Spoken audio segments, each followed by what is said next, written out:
Final speaker is Sarah West from AI Now, and we've heard a lot about the different sort of institutional structures that were helping to perpetuate the decision making that we are looking at critically here. Now we get to hear a bit about how people resisted those structures, and so Sarah will be speaking about in the nervous system of the beast, mapping resistance to the AI industry. Hi everybody. So what I'm going to be presenting, sorry, let me get myself loaded up here. Okay, so what I'm going to be presenting is work that's very nascent. And so what I'll do today is kind of provide a sketch of the boundaries around the project as I'm starting to envision it, and then tell sort of a story that is illustrative of some of the kinds of questions that we're asking. This project is part, as Mara mentioned earlier, it's part of AI Now's Radical Histories and Labor Futures research program. And for me, a lot of the questions that I'm bringing to this research emerge out of a project that we just published called Discriminating Systems, Gender, Race, and Power in AI.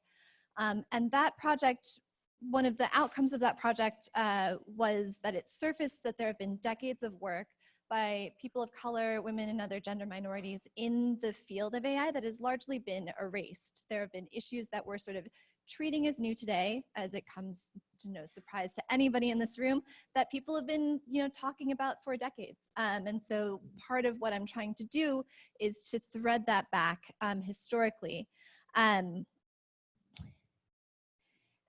This research is also obviously very shaped by the present and future of AI.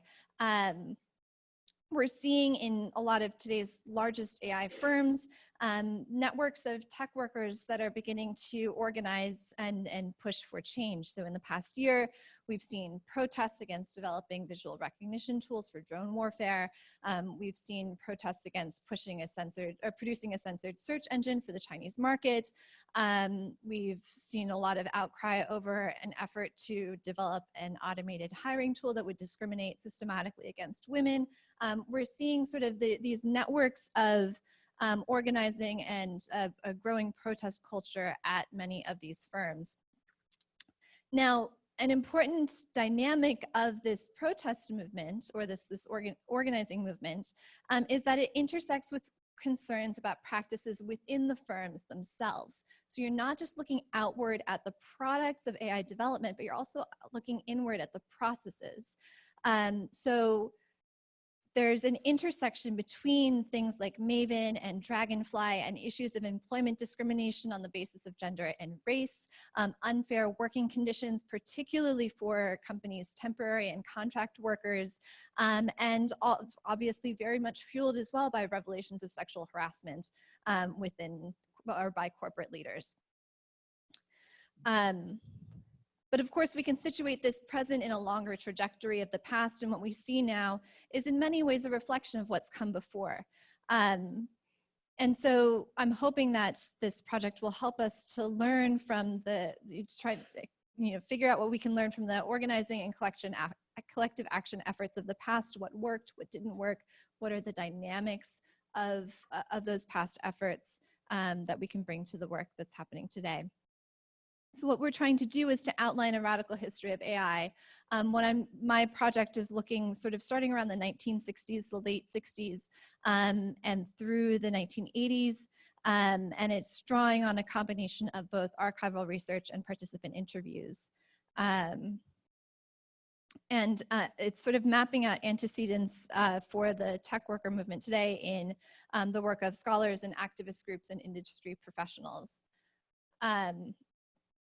So at the moment, I've been wrapped up in researching one activist group in particular that was founded here in New York. I'm pretty sure it was founded in 1967. You'll see a lot of different dates circling around, and the conditions of its founding is one of the things that I'm still trying to sort of dig into. But it's a group called Computer People for Peace, formerly Computer Professionals for Peace.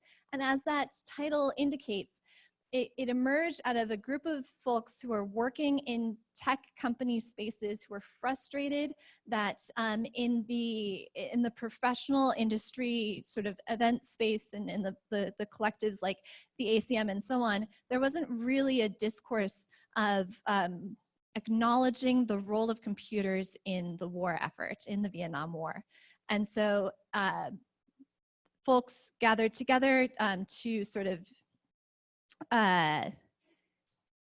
to protest the ways that computers were implicated in the war at spaces like Honeywell and at IBM. But also importantly, they combined anti-war protest with feminist and anti-racist politics. So they were calling upon tech workers to consider the social implications and potential harms of technical production. And as you can see, they really pushed hard on the notion of professional neutrality. So this was a moment in which professionalization norms were being founded within the computing profession, and this group was saying, no, we absolutely cannot take a neutral stance. So among other things, they called upon tech workers to consider the social implications and potential harms of the tools that they were building. So for example, they raised a lot of concerns about the potential for misuse of computerized data banks for government surveillance. And this is sort of in a moment where, you know, this is a screen capture of some testimony that they gave before Congress in 1972. COINTELPRO had been revealed in 1971, so issues of government surveillance were very much in the ether at this moment in time.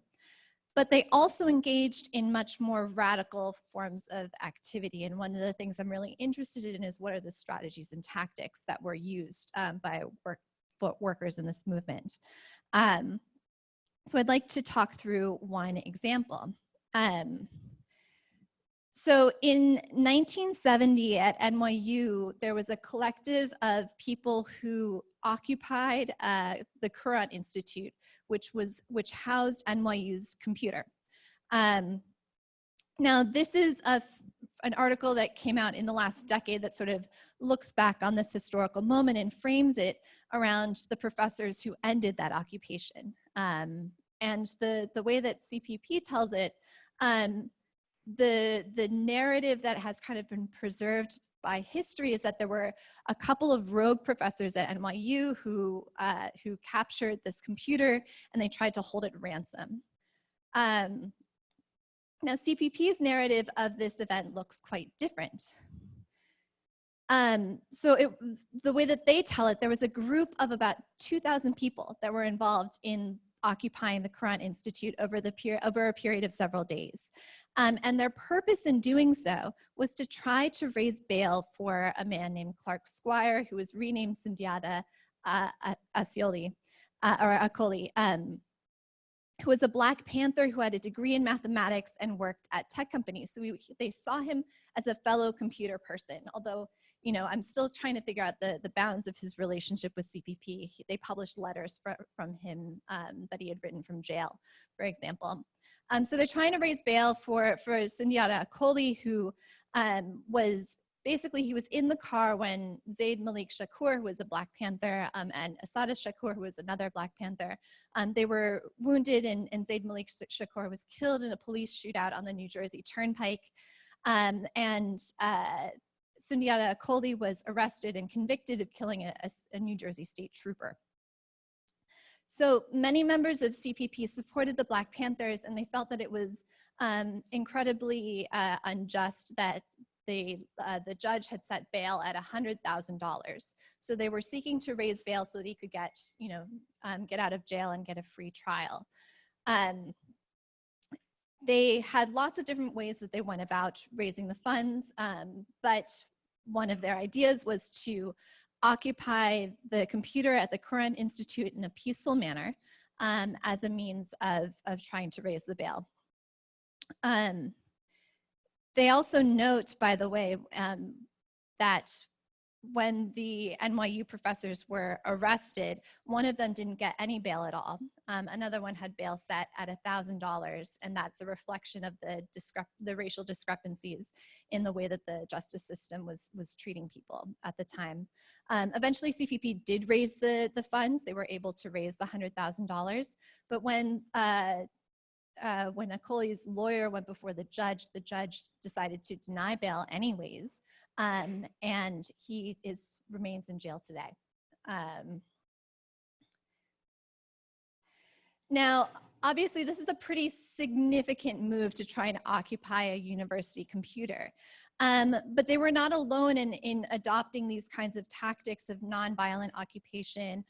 There were even some instances of sabotage of computers that were used to hold information about draft cards. So this is a tactic that was actually fairly common during this period. Well, maybe not common, but not completely unusual at the very least. And this I thought was particularly interesting. This is from Interrupt, which is the CPP zine. They note that Syracuse University had a course in the tactics of nonviolent sabotage of computer installations for political purposes. So pedagogy looked very different then.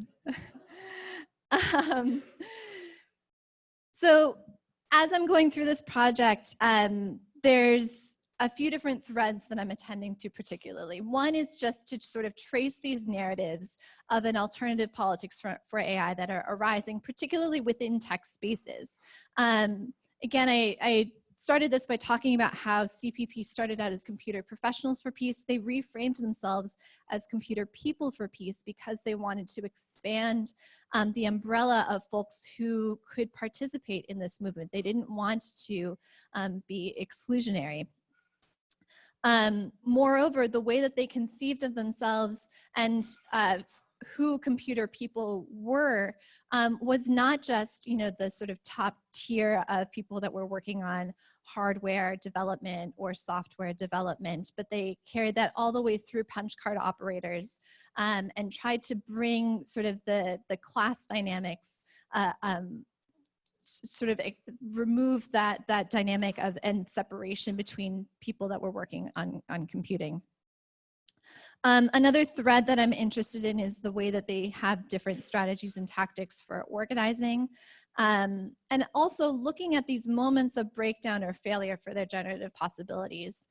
So one thing that I'm still kind of puzzling through is that at the moment that CPP appears to sort of dissolve, they had reached a nationwide network. They had people in Philadelphia, in Chicago, in LA, in Boston. Terry Winograd was like the official person in Boston. So they're reaching this moment where they appear to have a pretty robust group, and that's the same moment that they dissolve. And that's a puzzle that I'm still trying to sort of think through. I'm also trying to map out networks of resistance. And I think that you can see these threads that start to connect across time and space of people that were involved in envisioning an alternative idea of what AI was or what it could be. So the next big site that I plan to examine is CPSR. You see a lot of people overlaps between those groups, a lot of common issues of concern. They also intersected with Science for the People, which was more of a contemporary group, and there are a few others that I'm really interested in examining. Also, notably, a lot of the foundational thinkers of the field of science and technology studies had connections to these groups as well. So with that, I will just say thank you and look forward to discussing all this with you.